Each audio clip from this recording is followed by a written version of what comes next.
when you are detached, where is room for compassion there? Because by definition, you are detached, as in you do not identify yourself, or there is no identification.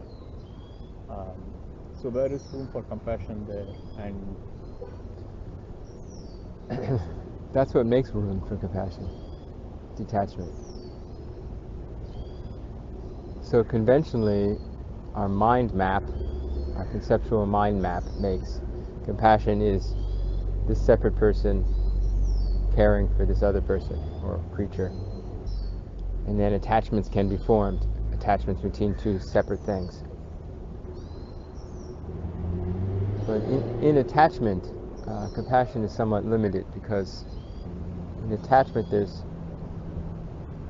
some sense of need, of getting something from the other person, wanting that person to complete you, that creature.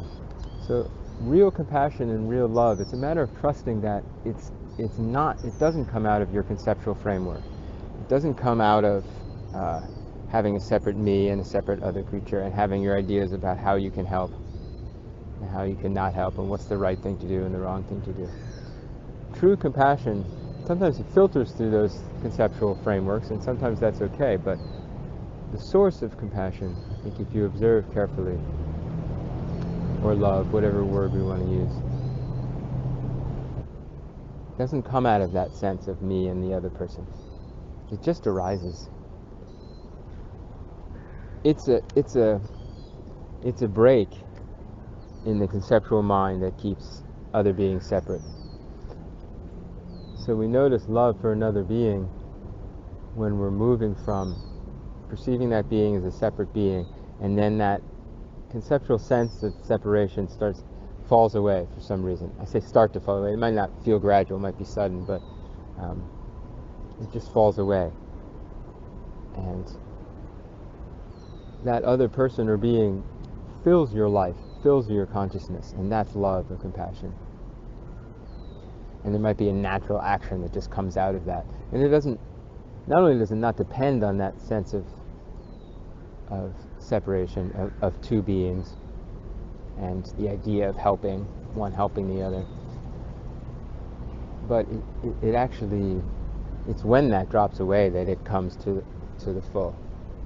Usually how it is love or compassion arises as it on its own, and then it filters into our idea, I want to help this person, and I love this person, or whatever.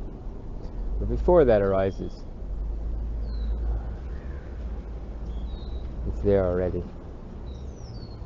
It's like Suzuki Roshi saying about, don't call the flower beautiful. It's already over then, when you say that. That first apprehension of the beauty of the flower doesn't have flower and doesn't have beauty. It's just boom. When we're believing our mind frame, we think that my idea of helping this other person and my moral idea that it's good to help this other person, that's where love and compassion comes from, and that's where the motivation to help comes from. So if we don't have that framework, if we detach and we don't have those ideas anymore, that we won't help anyone. But it's the opposite. If we really detach, essentially detaching from our own sense of a self, your own agenda, your own fears and desires, and we just enter awareness, we're opening the floodgates for compassion and love to just arise. To take action might need some conceptual thought to decide what kind of action to take, but not to have that compassion, that motivation arise in the first place. So it takes a incredible trust, actually. We're so used to thinking that our thought controls our motivation, and good and bad, and altruism, and all of that. So if we're contemplating breaking down our thought or letting go of our thought, we might be afraid we're going to become not helpful. we become the person we don't think we are. That's the main fear. That there's some fear that we're unwholesome inside. you know, it's this paradigm, this philosophical, in the Western philosophical tradition, there's these two paradigms of humans are really evil at heart, and civilization keeps us in check. I forgot the person who's typical of that. Calvin or Calvin too, yeah. Hobbes. Yeah, I think it's Hobbes essentially, but Calvin is kind of along. Well, Calvin's a little more complicated because you don't really have free will, right? Calvinism. And then the opposite is Rousseau, right? It's the typical that we're really we're naturally wonderful, and we I mean, I'm making it super simplistic, but and civilization actually corrupts us. Mm-hmm. So I think you'd have to say the non-dual, as much as in the non-dual tradition we'd like to say we're not on either side, we're not on any side, which essentially that's true, but it looks like we're more on the Rousseau side. I mean, we're trusting that something more essential than our figuring minds, which creates civilization, is beautiful just as it is. Just as a tree, just as it is, without apparent thinking, is perfect. And our civilization really mentally encourages us to overthink, to be worrying about our narrative all the time, to be trying to arrange intellectually what the best way to go through life is. And physically, those thoughts appear as physical manipulations of the world, right? Which at this point is pretty much destroying the biosphere. So the parallel of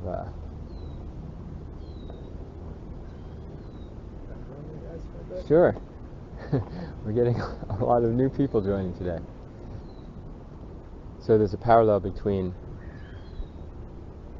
the physical destruction of the natural world we're doing as a product of our thought and our overthinking itself and its impact on our natural psychic environment, emotional environment, psychological environment.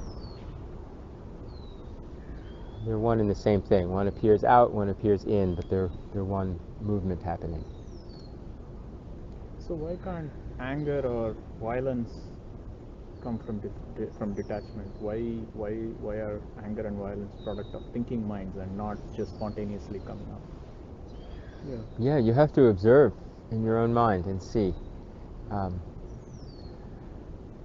Because a violent mind, an aggressive mind, is based on separation. You want to put down the other to raise yourself up. It's dependent on self and other. That's essential. If it's just an emotion, there's almost no other complication, right? It's just like defend me, push down, other. And there's an extent that's natural and even healthy for survival, right? In an emergency situation, in animal attacks, there's really no self and other in that moment, but you take evasive action and suppress the attacker and protect the self. Really, in the moment, there's no self or other. It just happens. Just nature takes over. Afterwards, we think of it as that. But there has to have that separation. So if you don't have separation, if you're totally detached, there's no basis for any antagonism, any conflict. There's just awareness as it is. Awareness in itself has no conflict in it. You have to make two things that are opposed in agendas. You have to make two things and then you have to give them agendas in order for there to be a conflict, right? So it could be a simple thinking, but some thinking is necessary. But in total detachment, you enter the non-dual. So there's no two things that can conflict. So there's no place for anger to arise. In the midst of being angry, if you let go into non-duality, you can still feel anger as a kind of an energy, but it no longer has destructive potential. Does it have self-defensive potential in the case where someone maybe is trying to delude me by telling me that he and I are one so that he can get into my pockets, or maybe fornicate or something like that? Like, I mean, people's minds get warped by... They do. But in this circle, we're trying to keep it really simple. So we all have stories, and they might, in the relative world, they might be accurate, or there might be inaccurate. Someone's story is inaccurate, someone else's story is or accurate in the lion relative attacks. world. And like you said, there is a duality in the moment, but not in. But you can enter into non-duality. So, in what sense is like the fact of differing natures? Like there are different natures. Like there is a fact of diversity. As a question, like how does non-dualistic a worldview account for the diversity we see in nature? You know, the nature of a fish is to swim, the nature of a bird is to fly, the nature of the tree is to stand still, the nature of an animal, including birds and fish, is to move. Like, how do you account for that apparent diversity in nature? We don't account for it. You don't? No, it's just what it is. Okay. We say it's diversity, or we say there's multiple different things when we're thinking. When you're not thinking, there isn't really the notion of diversity. But that doesn't mean the tree doesn't stop being tree, the fish doesn't stop being fish, we don't stop doing what we're doing, but we don't have a description for it anymore. It's just oneness has that display. Before our thinking mind makes separate things that are all different, there's just a oneness that has that display. So it's not conceptually understandable, Okay. but it's just The oneness that has that display. yeah. So It's one way to say it. One of many, many ways you can say it. Yeah.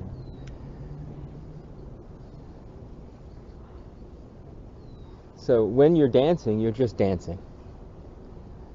When you stop dancing and you think about it, you can say, well, there's my 2 feet, and there's the dance floor, and there's the other people watching, and there's some people that were musicians and some people that weren't, right? But when you're just dancing in the moment, there's just dance happening that includes all those things. It's not like those things disappear.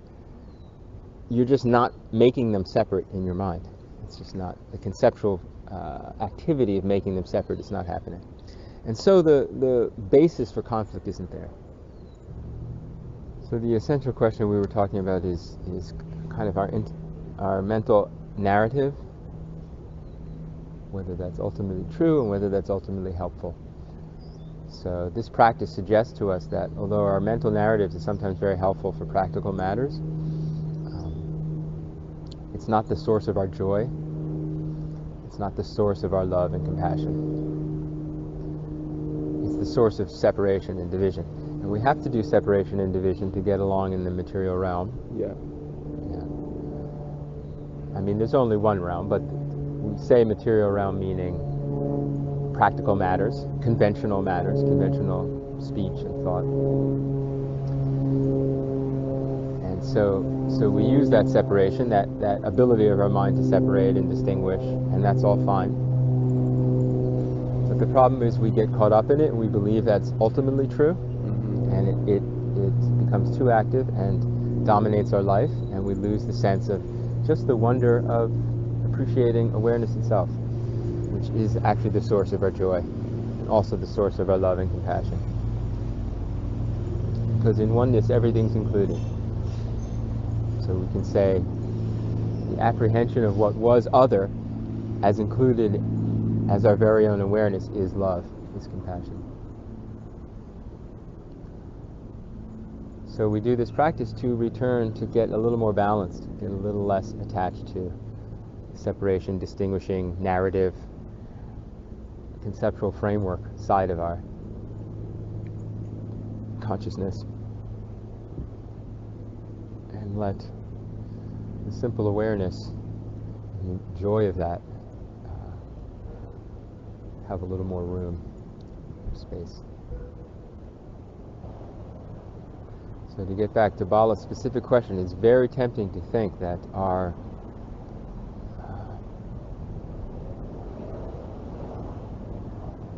ideas about the other and who needs our help and how we're going to help is kind of the source of our goodness. Whereas practice is suggesting that we turn back and let go of some of those conditioned belief systems.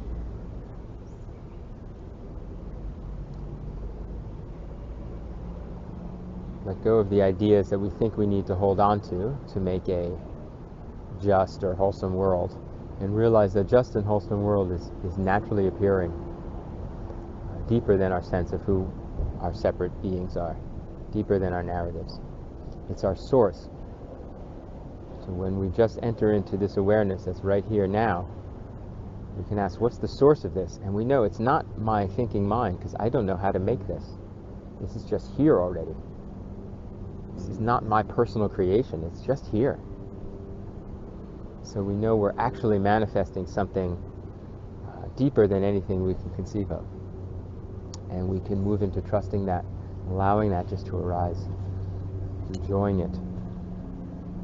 And our natural relationship to seemingly other beings becomes one of care and compassion, because they enter into our life. They enter into life itself, awareness itself, as awareness itself. We don't have a separate person we're holding off from there. We're not attached to the person inside our head or behind our eyes. That's separate from the person out there. We're just enjoying awareness manifesting, which is each person that comes into it, each being that comes into it. From that sense of love and compassion, we might then employ our conceptual mind to execute certain projects that might be helpful. But as practitioners, we keep trying not to get too attached to those projects. We can let that manifest as a project, and then we step back and enter into the source of compassion again. And then we might do that same project again, or we might decide that project we can let go of now and we take up a different project. But the ego, the conceptual controller part of our consciousness, wants us to believe that we're bad if we're not controlling things. Because that gives more necessity to the controller. If you don't believe you're so bad, the controller isn't so important. Less important. When a controller can let go and not be so dominant, there's less conflict. Because when you're trying to control, it's you versus some other alien person or force. But when there's no alien person or force, there's just awareness happening, then there's no basis for conflict, frustration, and for really destructive behavior. So how it looks in terms of dealing, you brought up dealing with maybe difficult people or unwholesome people that you have to engage with. The discriminating mind should be active to recognize if someone's taking advantage of us or if someone's dangerous. And then we take practical action to reduce that danger. It's not good for the other person to let them get away with something unwholesome either. So we take some steps to stop it. But if they're included as our awareness, then we respond in an appropriate way, but we don't have anger or hatred because we haven't made an other. It's just like when it starts to rain, you put on a raincoat. You use your discriminating thinking because it's appropriate to put on a raincoat, but you're not angry at the rain. And some people are. Damn it, my plan for today. But if we're entering into non-dual awareness, we totally accept the rain, and raincoat comes with it. We accept the other person as doing what they're doing, even if it's destructive and they're angry, as part of the beautiful manifestation of the world. Sometimes it manifests in a challenging way, and we take appropriate action, like we make a boundary. But we don't reject it. We don't have antagonism against it. Until we really believe our story, that's me opposed to them, and then we're lost in that suffering. So once the non-dual awareness has been reached, what is the goal of practice? Non-dual awareness is not something you can reach. It's just words and language, so different words can be useful at different times. But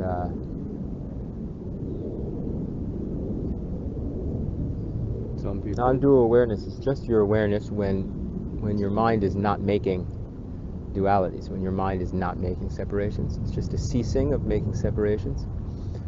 And so that happens sometimes, and it doesn't happen other times. There's not much more we can say about it.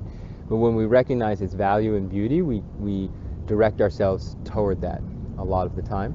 when we do practice like sitting, we direct ourselves toward that non-dual awareness by letting go, not by trying to create it, because it's already just awareness. It's always there. But on top of it is this function of our mind that's making separations, and we just can cease that. Sometimes we want to cease it and it doesn't seem to happen. That happens too. But we can direct ourselves toward trying to let go and ceasing. Not so much trying, but just letting go and seeing what happens. In terms of the goal of practice, if you want to call that direction a goal, then that's what it would be. But a goal in the future is usually a part of dualistic thinking. I'm in this place now and I want to get to some other place in the future. So when we actually practice non-duality, letting go, we let go of that future, because that's just imagination. That's just distinctions in the mind. What's really happening is just awareness. It doesn't really have a past or future. It's just happening. So goals kind of fall away. Neither annihilation nor liberation is sought after. Simply the awareness of this experience as it is. Right. We usually come to it with some amount of seeking after. That's just natural to human beings. I want to suffer less. I want to be more free. I want to understand something. So that's okay. But when we actually engage in it, we're just letting go. We're not chasing something. We're not grasping something. I mean, that might happen because it's a habit, but our direction is to let go of that. Is to let go of everything and find out what's there anyway when we're not constructing something. Does that make sense? To the degree that it can ever make sense. It does. However, it leaves another question or difficulty, which is that this is a distinct philosophy from that of Buddhism. This is different than Buddhism, and it's different than several other philosophies whose goal is liberation of some kind. Like yoga has a goal of liberation, Kaivalya. And Buddhism has a goal of liberation, but they're conceived differently from each other. However, both of them agree that there is a goal, which is my conceptual mind is working now. I'm back into analysis and noticing that this is a different worldview, and I have to choose which one is correct, essentially. I mean, sometimes it feels that way. You don't necessarily have to. So when you say this is different philosophy than Buddhism, first of all, this isn't really a philosophy. You can make it, because we're using words, which inevitably we're using some dualistic thinking whenever you use words, but we're trying to point at something that's not a belief. It's a cessation of belief. It's an end of belief and a return to awareness itself. Now, in terms of what Buddhism is, well, there is no Buddhism. I mean, there is no separate from a human mind. There's no Buddhism floating in the ether that I'm aware of. So when you say it's different from Buddhism, you might just mean it's different from the Buddhism that certain people espouse. Yeah. But I can assure you, because I've been in Buddhist circles for many years, that there are some people that espouse the kind of Buddhism that is very much this. Yeah. So it just depends. Buddhism is just a word and a cultural tradition, and it has many different adherents that actually have many different beliefs. Same with Christianity or yoga practice, or there's many different subtle beliefs. There might be some commonalities when people use that word. Sometimes they're used so differently that there's almost no commonality. But we don't have to worry about it so much. We have to just find out what resonates with us and what seems to lead to a cessation of suffering. So essentially, that's what the Buddha taught. That's what the Buddha said he was limiting his discourse to, was how to end suffering.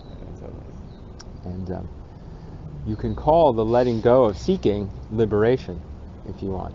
So it gets tricky, because it's just words, right?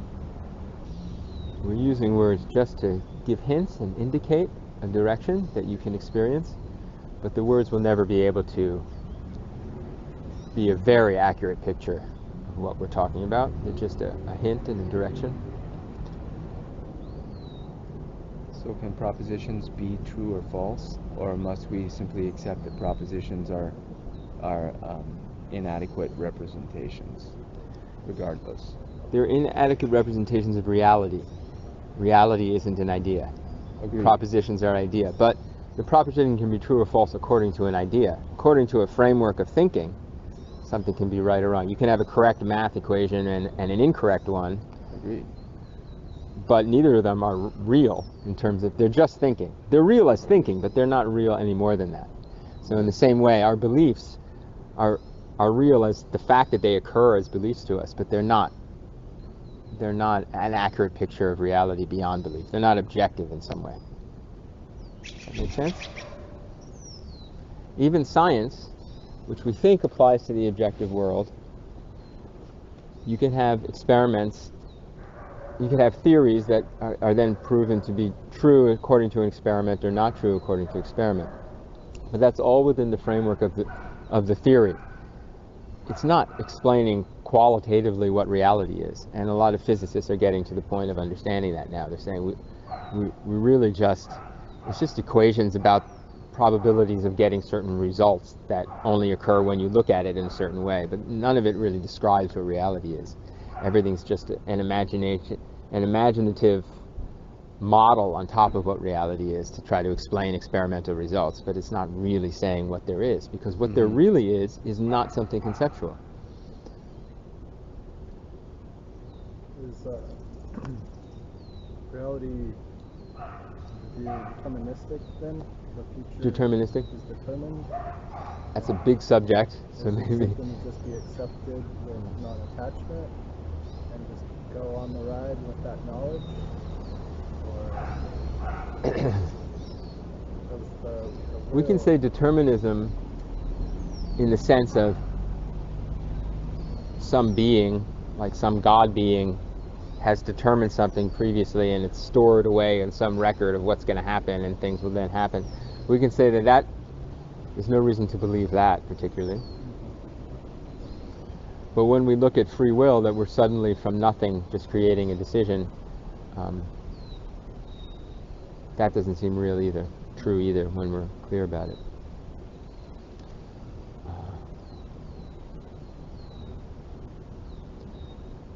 When we see that there isn't even a particular person that's individual and separate from other beings or other causes and conditions or nature, then there's no place for that free choice to have emerged from.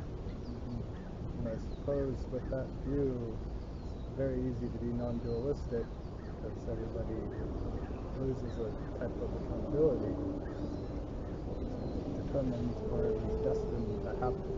Yeah, I wouldn't say loses accountability, because relatively you can still say this body-mind did this particular thing. That's not ultimately true, because there's nothing separate. Everything's non-divided when you're not activating your dividing sense of your mind. But relatively we can still say, that leaf is green and that flower is red. But the sense of like moral blame dissipates. We recognize this body-mind did this thing, and like I said before, we have to take appropriate action to respond if we want to survive, which might be to put that person in jail if they need to be in jail. But there's no sense of like, there's no basis for I'm so angry at you, you're so bad. It's just part of the universe manifesting. And your response to it is part of the universe manifesting as well.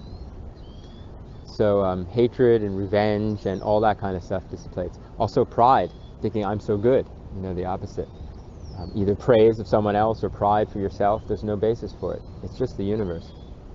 And there's no basis for blame and anger. Blame with an emotional component.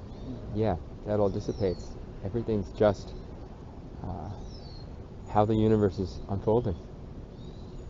Your comments about it are simply your comments, but they're not accurate, they're just your conditioning.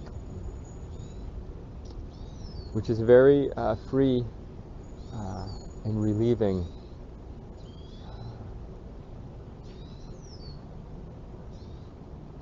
insight to experience.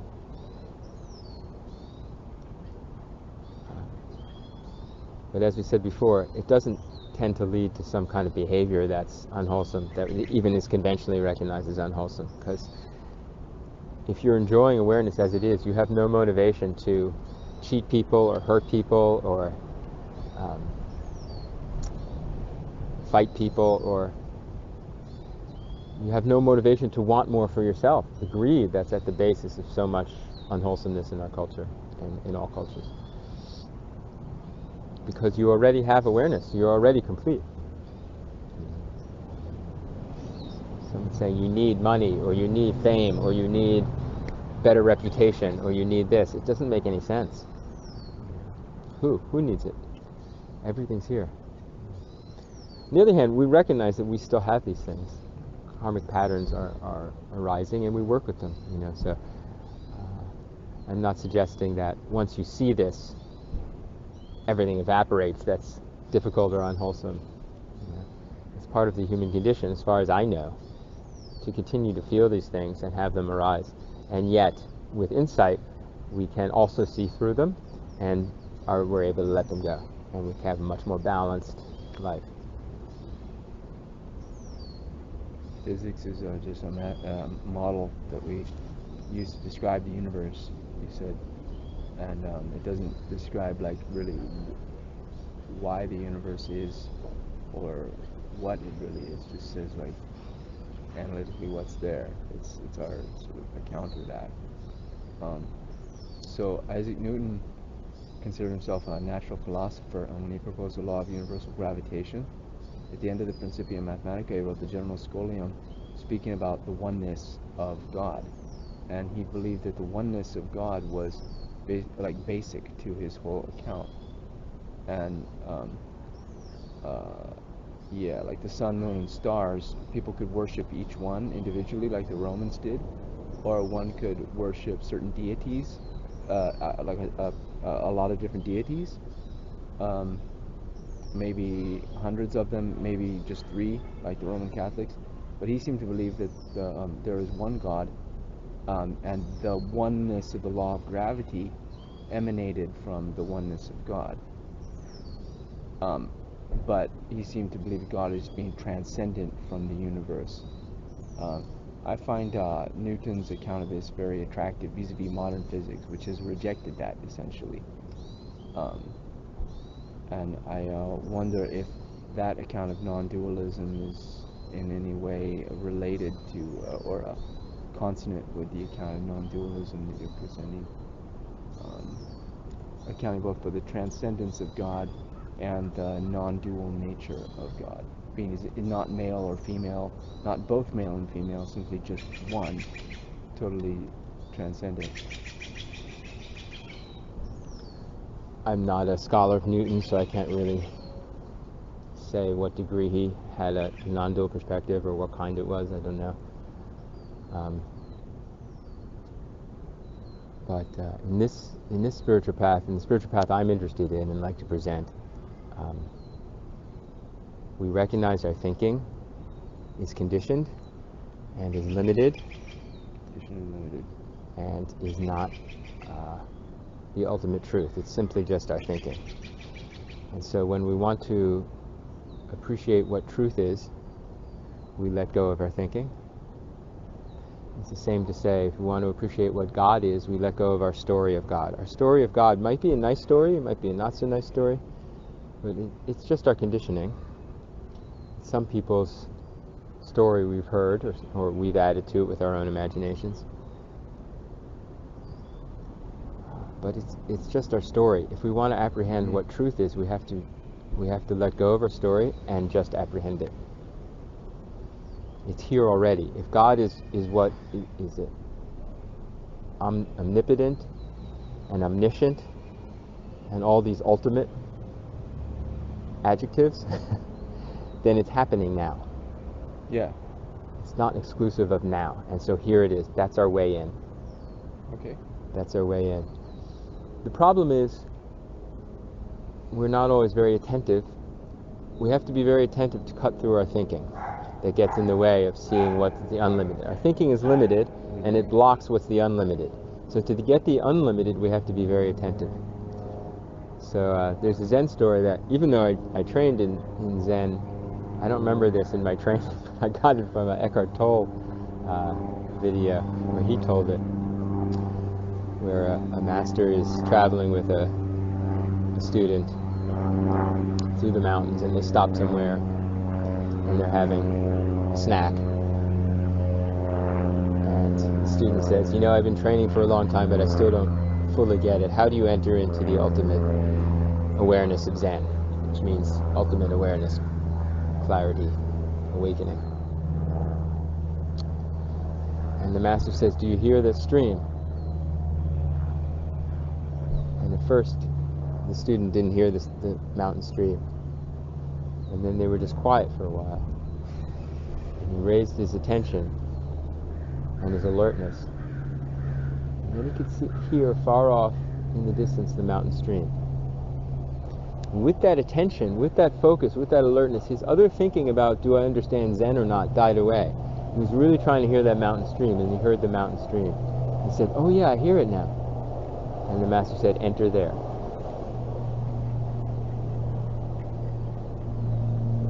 So, enter where you're being attentive enough to what's actually happening, that you're not clouded by your worries about yourself and your goals and where you're going and what God is and what God isn't and what kind of non-duality you like or what kind of non-duality you don't like.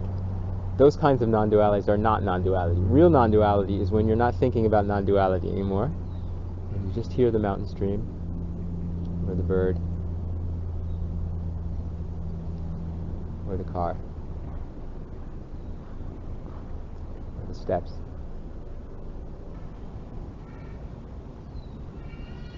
And there's various techniques. That's a good place to stop, and I'm going to go a little farther because I started experimenting with the Wim Hof method this week. You all know about Wim Hof?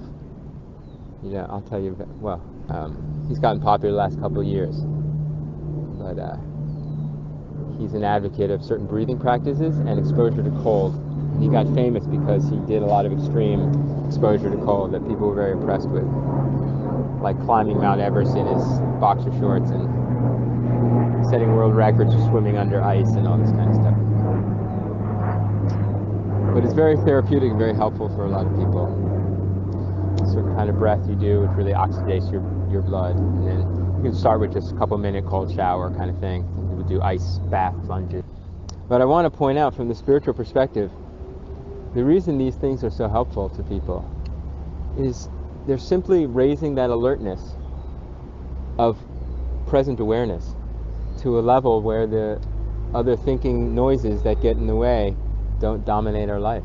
You know, when you're in that cold, it's intense enough that you give up other things, and you feel an energy and a joy in just being alive that we often lose when we get too full of our thinking. You know, it also has physical benefits that are really healthy for you, but it's together with the mind benefits. You know, and same with the breathing. You just you're focused on something, and it helps you to just really feel what it is to feel alive in a more physical, embodied sense than that many of us have lost in our culture, and frees us from the heaviness